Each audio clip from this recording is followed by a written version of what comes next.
Usapho lwakwaJwengu luthwaxwa yindlala nentswelangqesho. Umzukulwana kaModelina Jwengu kuye kwanyanzeleka ayeke isikolo ajonge umakhulu wakhe. Naye akaphangeli, uxhomekeke kwinkamnkam kamakhulu. Xa kunetha, olu sapho lukhangela iindawo ezinganethiyo endlini ze luhlale kuzo. UJwengu uthi ufuna indlu azokhuseleka kuyo. Ndihlala kwezi ndlu. Ndihlala kabuhlungu kuba nxa kunetha ziyanetha. Kufuneke ngokunandi imane ndingucalaza ndiyohlala kwenye indawo.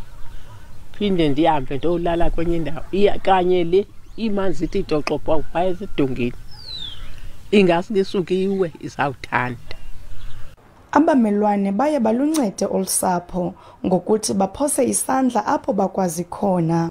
Human settlement uye obeye asincedise.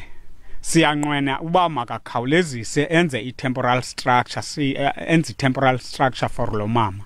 Umasipala iKing Sabatha Talindyebo uthi ubungayazi imeko yelikhaya.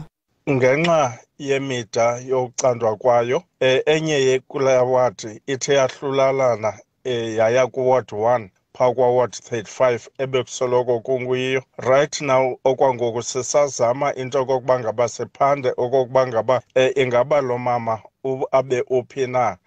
Lo makhulu unethemba lokuba umasipala uza kusigcina isithembiso sokumokhela indlu.